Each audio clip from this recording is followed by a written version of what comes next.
Lundi 14 mars, Madame, Monsieur, bonsoir. Merci de nous rejoindre pour ce journal télévisé. On entame ce journal avec le dossier conflit en Ukraine. Le front n'a pas évolué autour de Kiev où les combats font rage autour des faubourgs nord de la capitale. Du côté sud, la ville de Mariupol reste cernée par les troupes russes. Le point sur la situation avec Amine Touta. Kiev encerclé et Mariupol toujours assiégé. Pour ce 19e jour du conflit russo-ukrainien, le langage des combats s'impose toujours ce lundi, en dépit d'un nouveau round des négociations entre les deux parties. À Kiev, les sources ukrainiennes ont fait état d'une frappe contre un immeuble résidentiel, faisant au moins un mort et 12 blessés, dans une capitale cernée par les unités russes qui cherchent à contourner la défense ukrainienne en partant du nord-ouest comme à Irpin et Tchernikiv. Dans le sud de l'Ukraine, la municipalité de Mariupol rapporte qu'environ 160 voitures ont pu sortir lundi via un corridor humanitaire. Dans le sud toujours, plusieurs civils tentent de fuir la ville de Mykolaïev après l'intensification des bombardements.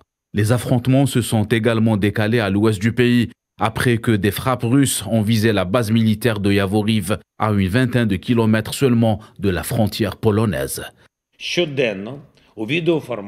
Dans la foulée, le président ukrainien Volodymyr Zelensky a de nouveau exhorté l'OTAN à instaurer une zone d'exclusion aérienne peu avant son intervention au Parlement européen. Côté humanitaire, le bilan des victimes reste difficile à déterminer depuis le premier jour du conflit. Pour les Ukrainiens contraints à quitter le pays, l'Organisation des Nations Unies recense plus de 2 millions de personnes ainsi que 2 millions de déplacés internes. Et puis cette nouvelle déclaration du président ukrainien Volodymyr Zelensky, il exhorte à nouveau l'OTAN d'instaurer une zone d'exclusion aérienne au-dessus de son pays, prévenant qu'à défaut, l'organisation risquait de, je cite, voir des roquettes russes tomber sur ses États membres. Fin de citation, on l'écoute. Les représentants des délégations de nos pays discutent tous les jours par vidéo. Notre délégation a une tâche claire, tout faire pour assurer une rencontre des présidents. Une rencontre que, j'en suis sûr, les gens attendent. Il s'agit évidemment d'une histoire difficile, un chemin difficile, mais ce chemin est nécessaire. Le bombardement du Centre international pour le maintien de la paix et la sécurité a tué 35 personnes et on a blessé 134 autres.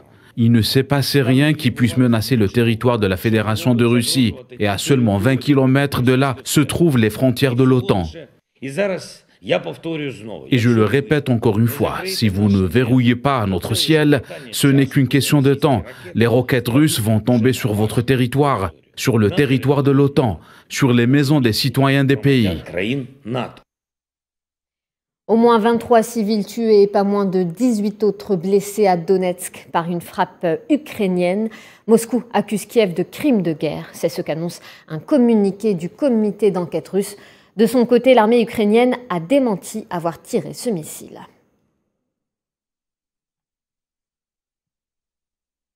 La 4e session de pourparlers entre l'Ukraine et la Russie qui a débuté ce matin reprendra demain, mardi, après une pause technique. Une pause pour permettre des travaux supplémentaires, des sous-groupes de travail et la clarification de certains termes d'après un négociateur de Kiev.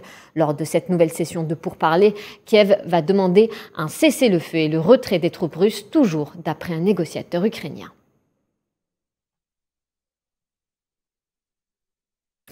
Et pour en parler davantage, nous avons contacté Gamal Abina, un observateur sur les questions internationales. Il a été contacté par Tinhinen Makassi. On écoute. Zelensky dos au mur se trouve obligé de négocier. Poutine n'a pas écarté la possibilité d'une négociation directe avec le président ukrainien. Au départ, il voulait son départ. Maintenant, je pense qu'il va y avoir un rapprochement des points de vue, mais qu'il va y avoir des accords signés cette fois-ci qui vont être respectés par la force de fait, puisque la démonstration de force a été faite par les Russes qu'ils étaient en mesure de pouvoir infliger de lourdes pertes à l'Ukraine sans la moindre intervention militaire ou à part de pures sanctions économiques de pure forme, puisqu'elles ne dureront pas. Ils se sont retrouvés coincés et donc par là même vont devoir faire en sorte d'accepter les négociations des Russes qui vont imposer, pour le coup ce ne sera pas la Pax Americana mais plutôt la Pax Russia. Voilà. Donc en substance les Ukrainiens vont à la table de négociations un peu forcées mais vont finir par rencontrer certainement Poutine qui va leur réitérer ces demandes qu'il a depuis des années et qui vont être cette fois-ci acceptées de fait. Le balai diplomatique des Occidentaux s'intensifie depuis le début du conflit russo-ukrainien sans pour autant trouver une issue positive à cette crise. Une véritable impasse qui peine à se dénouer, sans parler de cette quatrième tentative de médiation Russie-Ukraine qui, nous le disions il y a un instant, s'est tenue en visioconférence ce matin. Plus de détails avec Imen Merad. Depuis le début du conflit russo-ukrainien, des rounds de négociations qui s'enchaînent et un balai diplomatique sans précédent qui se poursuit. En effet, suite à l'échec des 3 dernières tentatives de médiation et dans un contexte plutôt tendu, que les pourparlers ont repris ce lundi 14 mars entre la Russie et l'Ukraine via visioconférence. Des pourparlers très attendus qui pourraient peut-être aboutir à une éventuelle conciliation.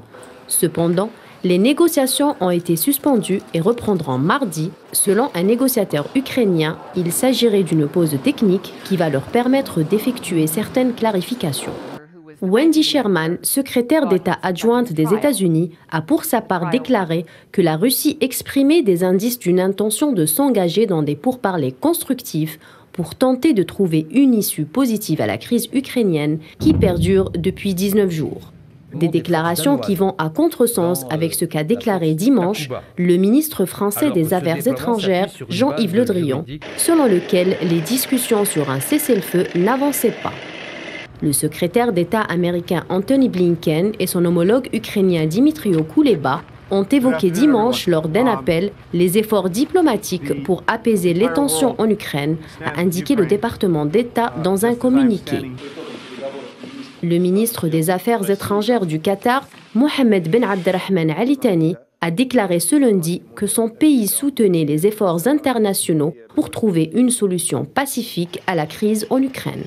Pour rappel, jeudi dernier, les ministres russes et ukrainiens des Affaires étrangères Sergei Lavrov et Dmytro Kuleba ont été reçus par le ministre turc à Antalya après 1h30 de discussion sans arriver à un aboutissement. Des hauts responsables américains et chinois devraient se rencontrer lundi à Rome, a annoncé dimanche la Maison-Blanche qui s'inquiète d'une possible assistance de Pékin à Moscou. La Russie, de son côté, exige que l'Ukraine renonce à tout projet de rejoindre des entités militaires, y compris l'OTAN, et qu'elle adopte une position de neutralité totale. L'Ukraine, quant à elle, se dit disposée à négocier, mais pas à capituler ni à céder aux ultimatums russes. Coup d'envoi des manœuvres de l'OTAN en Norvège ce lundi, des manœuvres impliquant 30 000 soldats de l'OTAN et de pays partenaires. Il s'agit de l'exercice Cold Response 2022 qui vise à tester la capacité de la Norvège à recevoir des renforts extérieurs, impliquant aussi 200 avions et une cinquantaine de navires. L'exercice durera jusqu'au 1er avril. À noter que ces manœuvres sont planifiées de longue date. Et la Slovénie qui décide d'ouvrir ses frontières aux réfugiés fuyant l'Ukraine. La Slovénie qui jusque-là refusait l'accueil des réfugiés décide donc de changer sa politique. Le ministre slovène de l'Intérieur précise que le pays serait en mesure d'accueillir 180 000 à 200 000 réfugiés. Ces derniers pourront bénéficier de droits spéciaux sur le sol européen. En 2 semaines, plus de 4,5 millions de personnes ont été déplacées suite au conflit en Ukraine.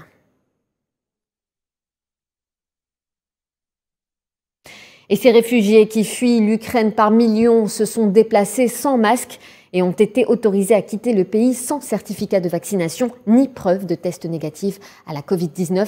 L'Organisation mondiale de la santé tire la sonnette d'alarme. Neyla Hamouda.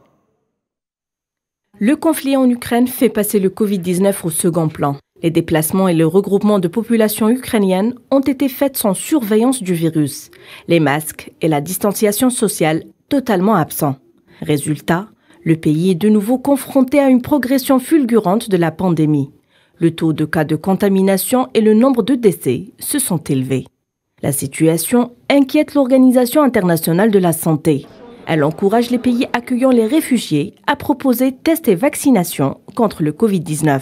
Pour rappel, l'OMS a annoncé avoir débloqué 10,2 millions de dollars de fonds de réserve et déployé du personnel pour fournir des soins aux réfugiés. Elle tente également d'acheminer des capacités en oxygène et en fourniture médicale urgente aux hôpitaux ukrainiens encore en fonctionnement pour la prise en charge des malades. Les professionnels de santé, eux, s'attendent à voir l'épidémie reprendre de l'ampleur en Ukraine, car le contexte est d'autant plus favorable au virus que la fatigue, le manque de nourriture et de sommeil ou encore le stress. Tous ces facteurs contribuent à affaiblir le système immunitaire des personnes touchées par les affrontements.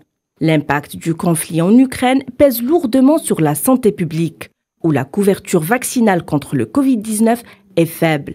Seulement 35% des Ukrainiens auraient reçu 2 doses de vaccin. Et direction la capitale italienne, Rome, où 2 délégations diplomatiques chinoises et américaines ont entamé des discussions. Au menu de la rencontre, le conflit de haute tension en Ukraine et la relation entre Pékin et Moscou. Sofiane Baroudier. Jake Sullivan, le conseiller à la sécurité nationale du président américain, a rencontré loin des feux des projecteurs Yang Jiechi, éminent responsable du Parti communiste chinois pour la diplomatie et les affaires stratégiques. Récemment, Pékin avait réagi vigoureusement à des allégations américaines sur la relation sino-russe. Le porte-parole de la diplomatie chinoise, Zhao Lijian, a déclaré, je cite, « Ces derniers temps, les États-Unis propagent constamment de fausses nouvelles à l'encontre de la Chine. Pékin, probablement l'allié le plus puissant de Moscou, dans une relation qui inquiète au plus haut point l'Alliance Atlantique. » À ce propos sur CNN, Jake Sullivan avait déclaré dimanche que, je cite, « Nous surveillons étroitement la mesure de laquelle la Chine fournit d'une manière ou d'une autre, qu'elle soit matérielle ou économique, une assistance à la Russie. » Et il a ajouté que c'est un sujet de préoccupation pour nous. Pour rappel, le président russe avait effectué une visite importante à Pékin juste avant le début de l'opération militaire en Ukraine le 24 février. La Chine, en plus d'avoir exprimé sa compréhension des craintes sécuritaires russes, notamment concernant l'expansion de l'OTAN vers l'Orient, se démarque des sanctions occidentales contre la Russie et développe une ligne diplomatique de médiation équilibrée sur le conflit ukrainien. La question de la souveraineté de la Chine sur Taïwan est un thème au cœur des préoccupations de Pékin. À ce propos, le président Xi Jinping a rappelé à l'occasion de la commémoration du centenaire du Parti communiste que Pékin était déterminé à imposer sa souveraineté sur sa 22e province. La zone Indo-Pacifique qui a pour épicentre la mer de Chine méridionale pourrait être une région de grande exacerbation. Au centre des préoccupations stratégiques de Washington, l'alliance sino-russe passe devant l'examen déterminant de la guerre de haute intensité et de ses conséquences sur le vieux continent dans un monde en bruyante transformation. Et la presse américaine avait rapporté que Moscou avait demandé une aide militaire et économique chinoise en réponse aux sanctions occidentales. La Chine, pour sa part, a dénoncé ce lundi une désinformation de la part des États-Unis. On écoute le porte-parole de la diplomatie chinoise.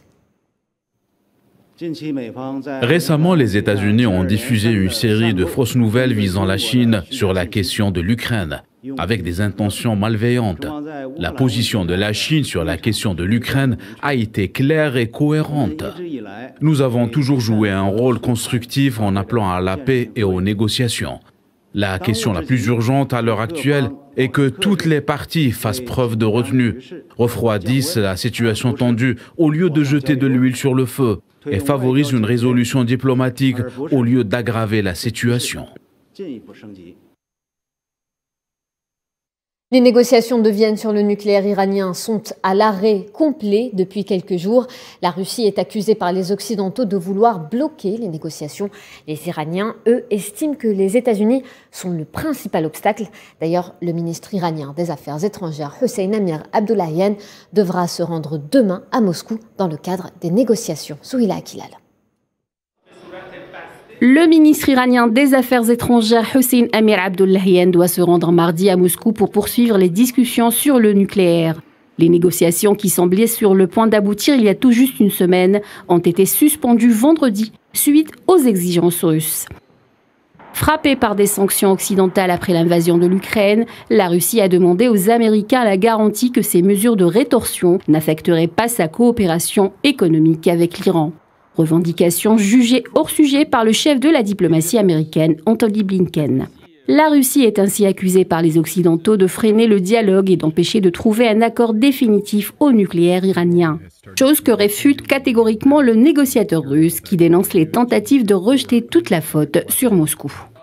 De son côté, le porte-parole du ministère iranien des Affaires étrangères, Saad Khatibzadeh, a souligné que le principal obstacle aux négociations est l'incapacité des États-Unis à prendre les décisions politiques nécessaires pour parvenir à un accord, les accusant ainsi que l'Occident de focaliser l'attention sur les demandes russes comme un obstacle à l'accord. Le porte-parole iranien a par ailleurs souligné que les positions de la Russie lors des pourparlers de Vienne au cours des 11 derniers mois étaient les plus constructives, les plus proches de l'Iran et les plus favorables à celui-ci. L'Iran est engagé depuis plusieurs mois dans des pourparlers à Vienne avec les grandes puissances pour relancer l'accord de 2015.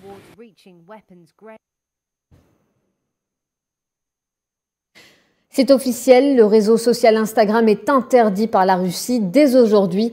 80 millions d'utilisateurs voient désormais leur accès bloqué. La Russie a déjà interdit Facebook et Twitter. Au cours du week-end, des influenceurs russes sur Instagram ont publié des messages d'adieu à leurs abonnés, les encourageant à les suivre sur d'autres plateformes ou à télécharger un logiciel VPN. Et dans le reste de l'actualité internationale, à peine entamée, les discussions entre les autorités tchadiennes et les rebelles armés ont été suspendues pour 72 heures. Ces discussions, qui se déroulent sous la médiation du Qatar à Doha, ont pour objectif d'aboutir à un dialogue national inclusif. C'est ce qu'affirme Mohamed Intou Déby à la tête du pays depuis la mort de son père Idriss Déby. Tinine Makassi. Au pouvoir depuis la mort du président Idriss Déby le 21 avril dernier, le conseil militaire de transition présidé par Mohamed Itno Déby, fils du président décédé, s'est donné pour mission d'organiser la réconciliation nationale et un double scrutin, en vue d'un retour à l'ordre constitutionnel. Sauf que le chemin de la réconciliation semble lent et semé d'embûches. Coup de théâtre à peine ouvert, le pré-dialogue a été suspendu pour 72 heures. Organisées sous la médiation des Qataris à Doha, les discussions préliminaires ont été reportées une seconde fois, sans donner plus de détails. Sont présents à Doha des dizaines de groupes armés, notamment les alliances les plus influentes. À l'exemple du Front pour l'alternance et la concorde au Tchad, l'Union des forces de la résistance, l'Union des forces pour la démocratie et le développement, ou encore le Conseil de commandement militaire pour le salut de la République. Cela dit, le débat inclusif préconisé par Mohamed Itno Déby, fortement critiqué par les Tchadiens, ne fait pas l'unanimité. Surtout que l'ancien président Goukouni Ouaïndé a été démis de ses fonctions à la tête du comité chargé d'organiser les débats quelques jours avant le départ pour Doha. Se préparer à toute éventualité face au Maroc, c'est ce qu'a déclaré l'ancien chef d'état-major des armées espagnoles. Une déclaration sur fond de crise diplomatique entre Rabat et Madrid, liée notamment à la question de l'immigration clandestine. Souad Ben Batouche.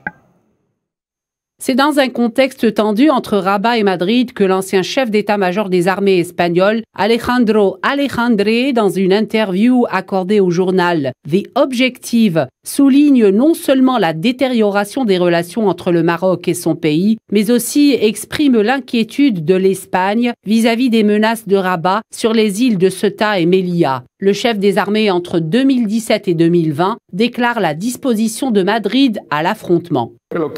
Nous sommes très inquiets quant aux visées marocaines sur les îles espagnoles de Ceuta et Melilla et le peuple marocain devrait s'en préoccuper. Je doute fort que l'affrontement survienne demain, mais l'on doit prévoir le jour où cela doit arriver. Dans ce point précis, probablement le conflit sera multidimensionnel et nous devons être prêts à toutes les éventualités. La goutte a fait déborder le vase au début de ce mois de mars, lorsque Madrid a accusé Rabat de passivité dans la tentative de 2500 migrants subsahariens de franchir la clôture frontalière de Melilla. Pour l'Espagne, c'est là une manière de faire pression sur elle au moment où un froid règne dans les relations entre les deux royaumes. En économie, les sanctions financières décidées contre la Russie confortent plusieurs pays dans leur conviction d'abandonner le libellé en dollars des transactions financières liées au commerce international. La ligne rouge US du dollar est désormais franchissable. Khaireddine Bataj. Le monde se prépare-t-il à se passer du dollar comme monnaie de référence par excellence ? Une pilule dure à avaler pour l'oncle Sam, qui en a fait sa carte maîtresse du capitalisme façon Wall Street, soutenue par la politique du quantitative easing impulsée par la Fed. La crise russo-ukrainienne a relancé le débat sur l'hégémonie du billet vert sur l'économie mondiale. Début mars dernier, la Russie est exclue en partie du système SWIFT, conformément à une ribambelle de sanctions financières décidées sous l'impulsion des États-Unis. Le magazine londonien The Economist parle alors de la mère de toutes les sanctions. Créé en 1973, SWIFT est un ingénieux système de paiement internationaux entre les mains des institutions financières. C'est aussi une arme géopolitique impérialiste, car s'il est basé à Bruxelles, il répond au doigt et à l'œil aux injonctions de Washington. En toile de fond, c'est la prééminence du dollar sur le système monétaire et le commerce internationaux qui est en jeu. Un jeu de dupes de plus en plus remis en question par bon nombre de pays. 2017, une année a priori prémonitoire pour la Russie, puisque Moscou lance son système alternatif, dénommé SPFC. Il regroupe quelques 400 banques russes, mais également biélorusses, chinoises, turques ou encore iraniennes. Dans la foulée, la Banque centrale russe se débarrasse de ses actifs en dollars. En 2020, le plus clair de ses réserves était constitué d'or. La part des avoirs en dollars américains est tombée à 2%, contre plus de 40% en 2018. Durant cette même année, 87% des opérations de change et 50% du commerce dans le monde s'effectuent en dollars. Les voix discordantes voulant mettre un terme aux exclusions abusives du SWIFT se font pléthore. Cherchant à bénéficier des apports iraniens en matière d'énergie, la zone euro estime en 2019 qu'il est grand temps d'aller vers un système analogue. L'Allemagne, la France et le Royaume-Uni créent alors l'Instex, un circuit restreint avec la Suède, le Danemark, la Belgique, la Norvège, la Finlande et les Pays-Bas. La course vers la dédollarisation du commerce international peut commencer. Un chemin de crête rendu possible par une politique étrangère américaine pour le moins va-t-en-guerre, et ce de l'aveu même de l'ancien secrétaire au Trésor Jacob Lew. Il déclarait en 2016 que le conditionnement de l'utilisation du dollar à l'adhésion à la politique étrangère américaine risquait de mener vers une migration à moyen terme vers d'autres devises et d'autres systèmes financiers.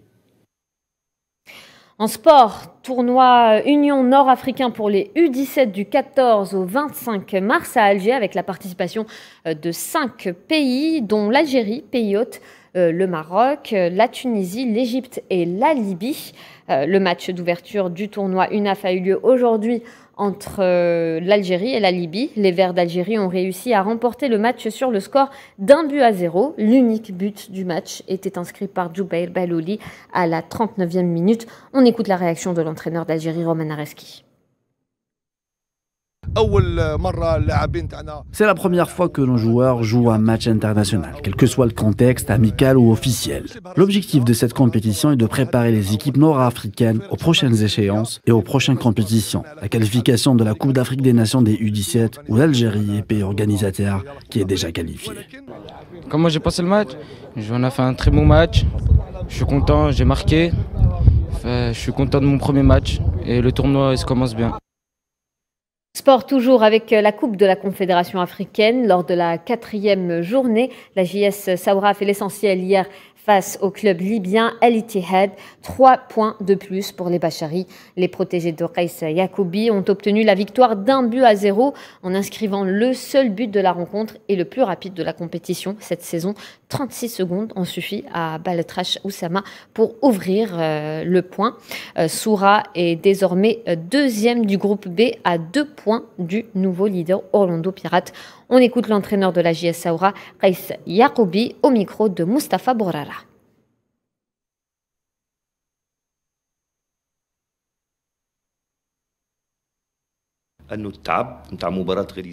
La fatigue accumulée lors du match de championnat face à Relizane nous a joué un mauvais tour.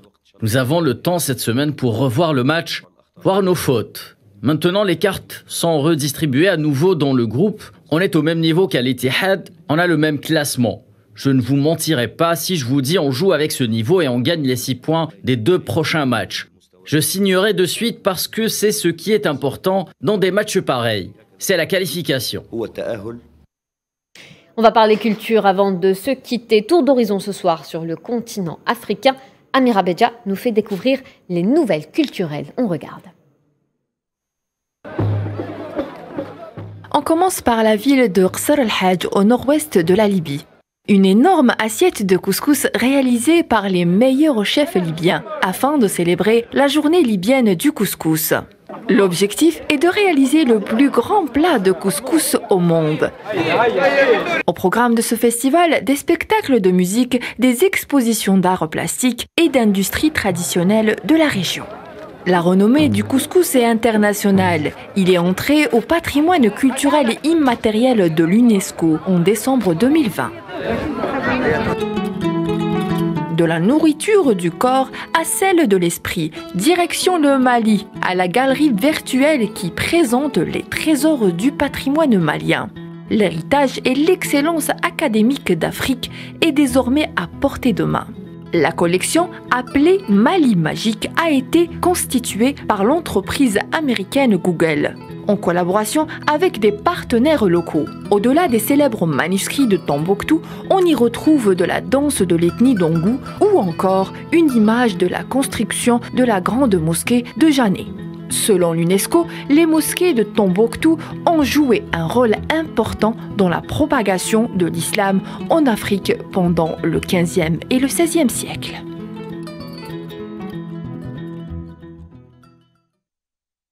Voilà, c'est la fin de ce journal. Merci de votre attention. L'édition spéciale conflit en Ukraine, c'est demain à 18h avec Leïla Gertal. Quant à moi, je vous retrouve pour le journal à 19h. Excellente soirée à tous sur A24 News.